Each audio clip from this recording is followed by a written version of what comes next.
In 2023, I and a bunch of other die-hard Blizzard fans attended the first BlizzCon in 4 years. Like everyone else, we were excited to see what new projects were in store for this 20-year-old video game, World of Warcraft. And they had several game announcements, including the War Within, Retail WoW's current expansion, along with the next 2 retail expansions to follow, Midnight and The Last Titan, and Cataclysm Classic, the next installment of the Classic series to follow Wrath of the Lich King. But another project was announced. A new seasonal server to follow Season of Mastery, Season of Discovery.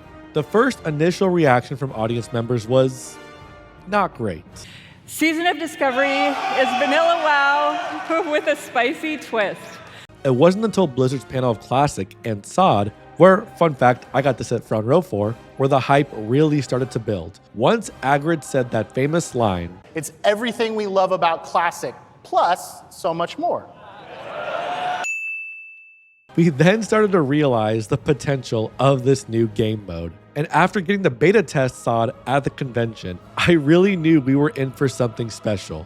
And man, were we. In this video, we'll be going over Season of Discovery, Blizzard's most experimental version of World of Warcraft, and all the reasons why it set a new standard for future versions of Classic WoW.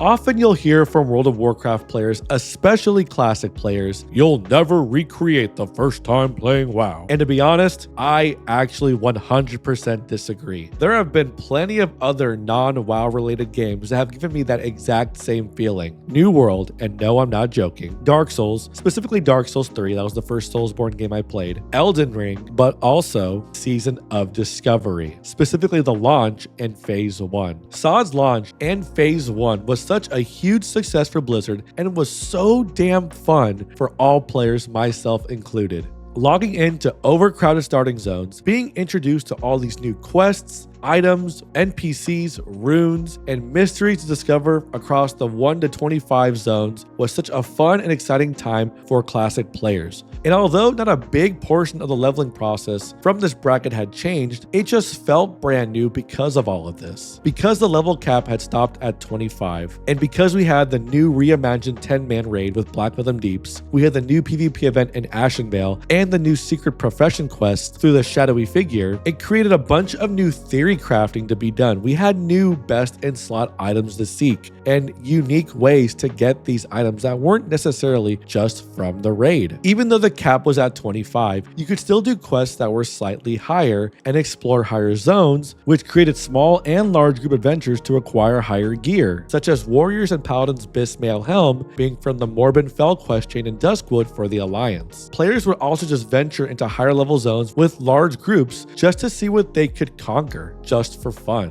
I remember taking a team into Searing Gorge to save Rudolph during the Winter Veil event. No gear was involved, no special reward for a quest, we just wanted to do it for fun. But because in some way, shape, or form, we got new content unique to SOD each phase, it created theory crafting and speculation as each new phase was announced. The game was not solved. We didn't have a set BIS list before each phase was out. There wasn't a leveling guide on what to do. And if you wanted to get a head start, you needed to be in some sort of Discord, whether it was your guild's Discord, a server Discord, class Discord, the WoW Secrets Discord, or whatever. And because of this, it leads us to our next topic on why Season of Discovery was just so good. Classic World of Warcraft, or at least Vanilla Classic, had a huge focus on group and community-based content. Elite quests, dungeons, world bosses, raids, PvP, all of this was dependent on a community, whether big or small. Now, you could say this about all versions of WoW, but as each expansion grew on, the effort to make a group, a raid, etc. almost became autonomous. The life of making that community or that group wasn't there. The game just did it for you. Season of Discovery really highlighted the community-driven content through helping everyone solve the new mysteries and content that was added to the game. Because we didn't know it at the start, you needed to ask for help. Somebody found it out and they shared it with everybody else. There was no dungeon journal guide or even just any guide given to us for the new bosses of the new raids and their new mechanics. You needed to communicate and talk to someone to learn these things, whether it was general chat, world chat, trade chat, a guildie, forums, or some sort of Discord,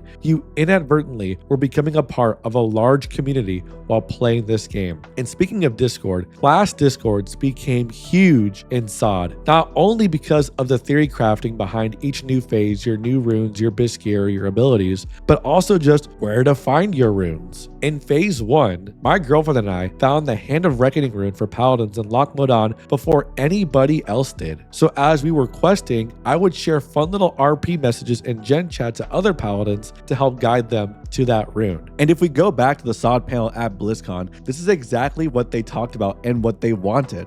We hope to find secret finding communities pop up, both in and out of game, as players scour Azeroth to find all these little hidden things. We can't wait to read general chat as players begin sharing what they found with each other in real time. We think that social and info sharing aspect is super exciting, and we can't wait to see how long it takes for all these little secrets to be found. Not only was there communication for learning what to do, but actually how to do them and doing them as well. For paladins and warlocks, do y'all remember getting your Divine Storm and Metamorphosis rune for the first time? I shared this in my last video, but storming the tower in Northern Darkshore with a raid team of other paladins and warlocks for a common goal was such a fun experience. And then grouping up with 4 others in Demonfall Canyon to take out higher level mobs for the final part of our Divine Storm rune was so fun as well. It took a long time, but we had so much fun doing it. And since we're talking about runes, that's actually a great segue to our next point in this video, which will be a 2-parter. Runes were a huge success for 2 reasons. The first being the adventure and discovery aspect of acquiring these major or minor abilities for your class. I'm going to use Paladins here as an example because that's the class I made from start to finish in SOD. As I mentioned before, the Divine Storm rune had us traveling all across Azeroth just at level 25 to be rewarded with this iconic ability. What we didn't know at the time is that the story from the Divine Storm rune would continue all the way till phase 5. In phase 1, the launch of SOD was November 30th, 2023. Phase 5 of SOD was September 26th, 2024. That's almost a year long of storytelling that we got from these Paladin class runes. In phase 2, we were introduced to Eonis, a stranded Paladin, while getting our Sheath of Light rune, involving a current World of Warcraft character, Catherine the Pure, a Paladin trainer in Stormwind. In phase 3, we would be introduced to Gregory the Truthbearer, a Warcraft 3 original character and one of the right-hand men to Arthas.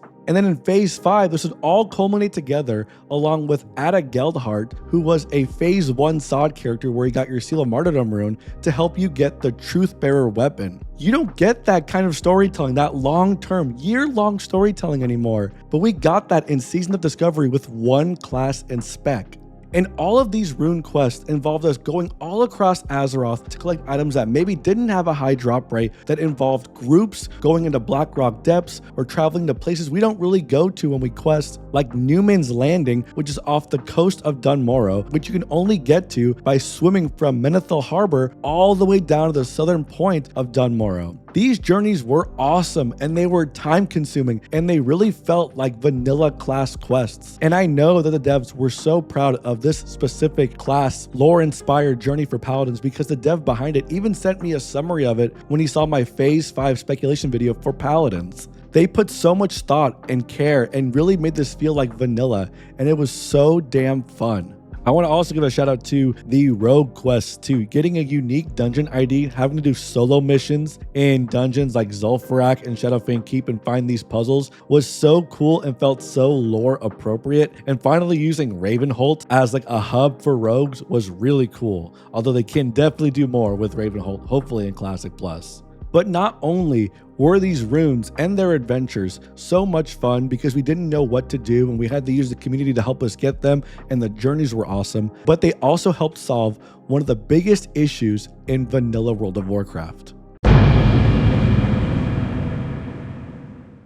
At the SOD panel at BlizzCon, they shared this meme here. Bottom line, we want everyone to feel OP. and they were true to their word on it. Except for the end where warriors with Ashbringers are insane, but let's not go over that. Now, I played the classic 2019 experience. I had my Fury Warrior, my world buffs, spent my entire COVID lockdown in Winter Spring farming Firewaters, I got my parses and so on. And I really enjoyed it for what it was at the time because I never played the original vanilla experience and I never played on private servers. But after playing SOD, I can safely say I can't enjoy that experience nearly as much, especially with how amazing of a job the devs did, not only in class balance, but just at how fun and unique those classes were to play. Now, not all of it was on runes, as at endgame, tier set bonuses were also a large portion of the balance and changed how you played almost every single phase. But the runes themselves are what made all classes and specs viable. Prot and Ret Paladins rejoiced as they could finally do genuine damage and taunt enemies. It only took 20 years for a vanilla Paladin to be able to taunt. Warriors weren't your only tanks. You didn't have to play a Fury Warrior, Rogue, Mage, or Warlock to be DPS. You could play almost every class and spec and you would be taken into a raid group. Yes, there will always be that vanilla charm of the flaws it had, but playing a more finished product of Classic really opened the eyes to a lot of players for what Classic could be. And not only were the classes balanced, but they were just overall really fun. Although I struggled like a baby deer trying to walk for the first time, trying to hold threat on my Prot Warrior, it is such a fun class to play. And SOD Prot Paladin is one of the best versions of that class and spec. And DPS Paladins have 4 different versions to play, all of which are competitive amongst each other in a raid setting. That is insane. It's honestly why a lot of us are so sad there's no new content at the moment for SOD, because the classes are just so fun and unique to play, we just want more content to play them with. Which brings us to our next topic to talk about, the actual new content we got in Season of Discovery. The main hype of Season of Discovery was the new content we get in the vanilla setting. As we progressed through the level up phases, we got new reimagined level up raids with Black Fathom Deeps, Gnomeregan, and Sunken Temple. And I know those raids were a long time ago, so it might not be super easy to remember them, but those mechanics for those bosses were actually really fun. I can't think of a bad boss encounter in Gnomeregan. I loved Electrocutioner's 3-target shock mechanic, Crowd Pummeler being able to knock you out of the arena or grab you and spin you around. The Mechanical Menagerie was a silly fight, like go to chicken, go to dragon, go to squirrel, go to sheep, but it was still a fun and surprisingly challenging encounter. Mechanier Thermoplug wasn't easy either. A lot of guilds struggled on that the first few weeks. And then Sunken Temple, even though it has a bad rep because it was in phase 3, the raid itself was still really good. It had some pretty unique fights, like the slime boss having to kill stuff on the wall to slow him down, or Jamalim and Ogum switching who was the second boss to kill every week. And then fights like Dream Scythe and Weaver were just really fun and creative for a level up raid. And it was fun as a tank to have actual tank swap mechanics and being involved and not just holding aggro and doing damage. And speaking of Dream Scythe and Weaver, if you got knocked in the hole, it might not have been fun, but for the rest of the raid, it was hilarious. And yes, I suppose Black Fathom Deeps was a good raid as well. I'm just constantly reminded of Gamora when I think about that raid, and then I'm reminded about always dying, the bubbles getting ping-ponged back and forth until my health bar gets to 0, and then I want to slam my desk, and we're just going to move on before I crash out here.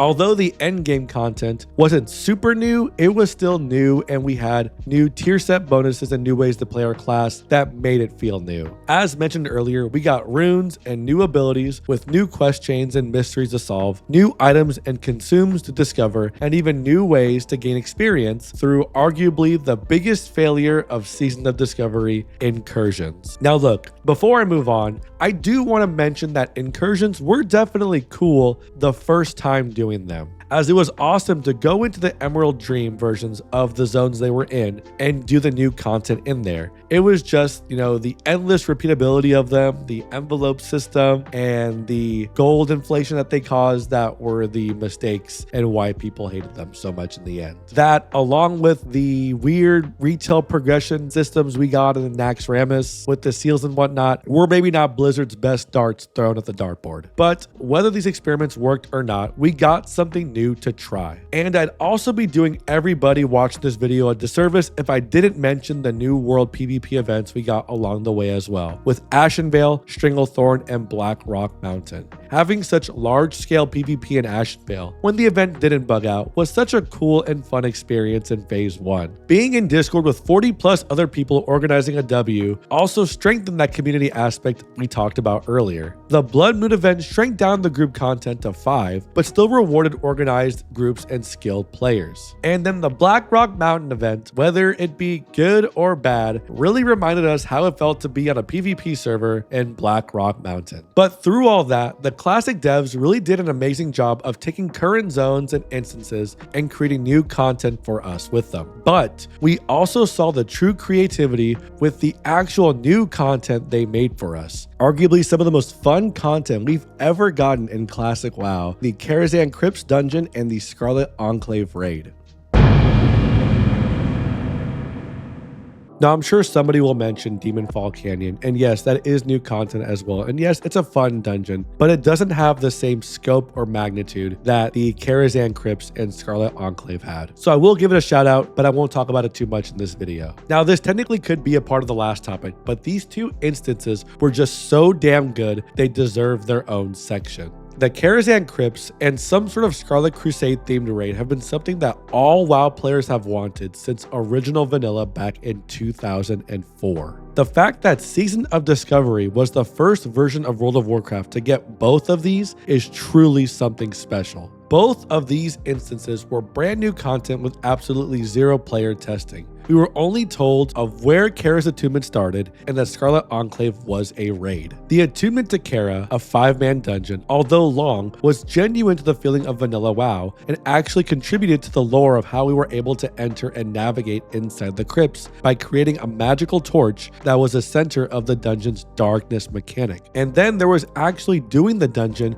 for the first time. My group spent 4 hours in there searching every nook and cranny for every secret and how to unlock it. We were all in Discord together, looking through other class Discords or the server Discord or the WoW Secrets Discord, and in general chat, asking questions or helping others with stuff that we had figured out earlier. The dungeon itself had so many unique perks for classes and professions like druids and herbalists being able to light up the plants that gave you extra lights, hunters getting a special flare that lights up part of the room, paladins and priests being able to cleanse corpses that gave you a buff, warriors and druids being able to charge through a boulder, warlocks and mages activating a secret boss, and night elves just being able to see farther because they're night elves. So many just old school MMO, Dungeons and Dragons type mechanics were in this zone that really created that old school 2004 vanilla WoW feeling. My only complaint was that for some reason we didn't get any of the original Karazhan music in that dungeon, which I think was a major miss on Blizzard's behalf. But it was still an insanely fun dungeon to do for the first time, and not knowing how to do it and learning how to do it with everybody in real time was so fun. But now let's move on to Blizzard's send-off phase and the raid with it, and one of the topics I'm most excited to talk about because I had so much fun during it, Phase 8 and the Scarlet Enclave. This was a brand new 8-boss raid unique to any version of World of Warcraft, and although it used borrowed assets like New Avalon from Wrath of the Lich King and the Scarlet Monastery dungeons from Vanilla, it still felt like original content and did its job at being a completely unique raid exclusive to Season of Discovery. This raid had some controversy as it introduced players to actual challenging mechanics and encounters, and even though some were definitely overtuned for 20 players, like High Commander Beatrix in her original state, it gave SOD players and Classic players overall a first-time sense of progression on the vanilla client. It was a great test and experiment to see how SOD and Classic players felt about challenging encounters and progression in vanilla, and even though it was around maybe 50-50 on how the community felt, if you ask me personally and my guild, we were 100% for it. We loved it. But that's a topic that could be its own completely separate video.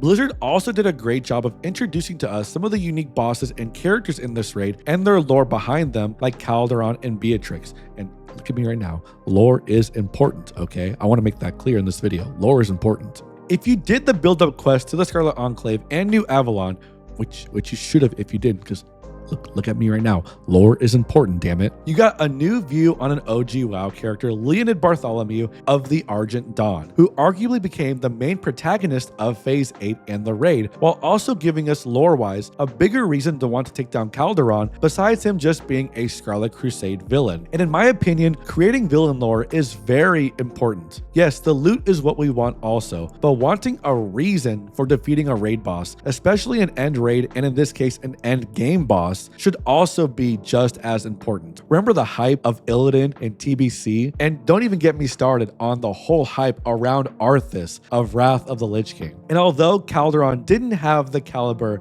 of those guys, after you learned about everything he did to poor Bartholomew and his family, and the fact that he had the Ashbringer on him, man, you really wanted to take him down. We also saw some pretty cool cameos of future lore important characters, like the living iteration of Lillian Boss and Putris as a boss encounter. We got to also fight the Dreadlord Balnazar as a proper raid encounter and not just some dungeon boss. And how cool was it to fight the undead versions of the Scarlet Monastery bosses, Herod, Vicious, and Doan, after they were revived by Calderon. The Reborn Council, when that was data mined, the hype around that was insane. And in case all of that just wasn't enough, we also saw one of the most legendary weapons in World of Warcraft history become just that, a legendary weapon with the Ashbringer. Paladins and warriors, and I guess hunters too, would get a very fun quest chain on trying to repair it and cleanse it. Those players would even get to go to the vanilla version of Mount Hyjal through the assistance of a WoW character originally introduced in Cataclysm, Thessaly Crow. All of this, by the way, in case you didn't realize, was just in one phase of this game. Could you imagine an entire game designed just like Phase 8 of Season of Discovery? The creativity and game design on this phase alone is nothing to dismiss. It was awesome, and it brings me to the last topic of this video. As I mentioned in other parts of this video, a lot of what the Classic devs did in Season of Discovery was just stuff that they were so proud of. And the reason some of these experiments were so successful was because of the thought process behind the design of it. The developers were creating things that they just found fun, so they put it into the game. They weren't always trying to focus on something they thought would sell, but rather just fun gameplay that they enjoyed and they wanted to share it with us. Season of Discovery is a project that I feel like every game developer dreams of being able to work on one day. Being able to take their favorite game and add something to it and change it up in interesting ways. I've just made items that I wish were in the game when I played it back in 2004. And on top of that, we got so much response from the Classic devs when we gave them feedback. Like, in case you didn't know, the Blood Moon PvP event was a direct response to the Ashenvale PvP event because there was criticism that it was too much PvE in a PvP event. When we first got the Blackrock Mountain event, people hated it because there was no timer when you res. You just res, got camped permanently. So the devs added the Blood Moon timer on there. Think about all the changes we got consistently to class balance when we got to endgame. Zyrene pretty much lived in all the class discords, getting feedback from us on what we needed or what should be adjusted from our classes. And there is so much more I can talk about. There's a whole list of things of how fast they were to respond to some of the criticisms that we gave them or feedback on something that we didn't like.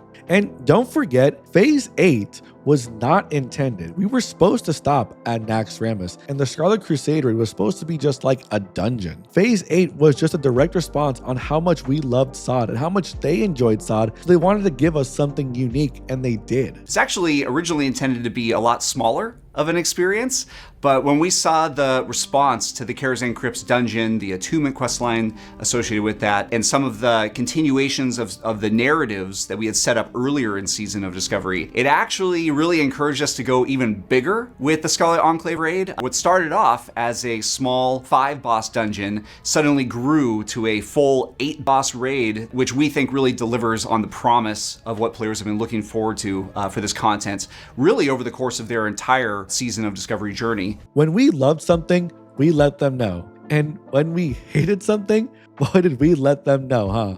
And look, there were plenty of experiments that failed, like the Incursions or Naxxramas' weird systems that were so overcomplicated for no reason. And there were some situations that were just out of their control, like the unfortunate development timing of Phase 4 during the summer of 2024 because they also had Cataclysm to work on, missed the Pandaria remix, the War Within's expansion launch, and I believe Plunderstorm too. And all of that mixed conflict caused a lot of issues for players, and not just in SOD. We saw it in Cataclysm too. There was a lot of stuff that got untreated for a long time. And yes, it really hurt SOD because of that long Phase 3 and because Incursions were also in Phase 3. It did hurt us a lot. But there is a lot of good news, as I've learned and a lot of people have learned, that the Classic development team has grown significantly since SOD's launch. So I think we should expect a lot of issues like that to go away. Now look, was SOD perfect? Far from it, no. But it was something that players like myself fell in love with. I've played WoW for 19 years, and Season of Discovery is easily my favorite version of this game, with Wrath as a close second. After playing Season of Discovery for a year and a half, and playing all of Classic from 19 Vanilla all the way to Cataclysm and eventually Mist of Pandaria, I truly believe that the no changes thought process is just severely outdated. Look, you can go too far. And I think once you go to Cataclysm and beyond, you start getting over there towards Legion and Shadowlands and stuff, then yeah, we're not playing Classic. I mean, personally, I think Classic stops after Wrath. But I believe changes to these games should be encouraged, especially when there are major flaws, like a Paladin tank not having a taunt ability. And if you played through those Classic games too, we had changes there as well. I remember in Wrath of the Lich King when they first added the Titan Rune dungeons, where you could get catch-up gear by doing slightly more challenging heroic dungeons. They also added a vendor using unique raid and dungeon currency that would have TOGC or Ulduar Bis gear when that phase was old content. And to my knowledge, almost everybody loved that. There was no hate or frustration towards it. We welcomed it. I know I said this earlier, but yes, there is a point where it's too far. And if you watch my last video, one of the main things is I don't want retail graphics. I hate retail graphics and retail models. There is a, hey, that's too much. That's not appropriate to Classic. But I think SOD was a very, very successful game. And I hope that future versions of Classic, whether it's seasonal servers or the eventual Classic Plus that we're all hoping for, go a little more towards SOD and don't stay too close to original vanilla. But look, whether you're a Classic purist or a SOD lover, the Classic developers just set a new standard for Classic World of Warcraft with how much attention and love they put into SOD. So whatever the next version of Classic is, whether it's a seasonal server or whatever, when you make a version of WoW where we don't know everything at launch, there are secrets that we only find out through the community when you force player interaction to happen and you just create fun gameplay that you care about. You create a successful game that people will love. Thank y'all so much for watching this video. Let me know what you think down in the comments below. Do you agree? Do you think SOD is the future of World of Warcraft Classic, or are you just a Classic purist and you hated every moment of this video? Regardless, let me know how you really feel down in the comments below. Make sure you like or dislike if you hate it, and subscribe to my channel. Follow and sub to me on twitch.tv/dirtyjd, and follow me on all my socials in my link tree down below. As always, thanks for stopping by. Thanks for saying hi, and I'll see voice crack. And I'll see y'all in my next video.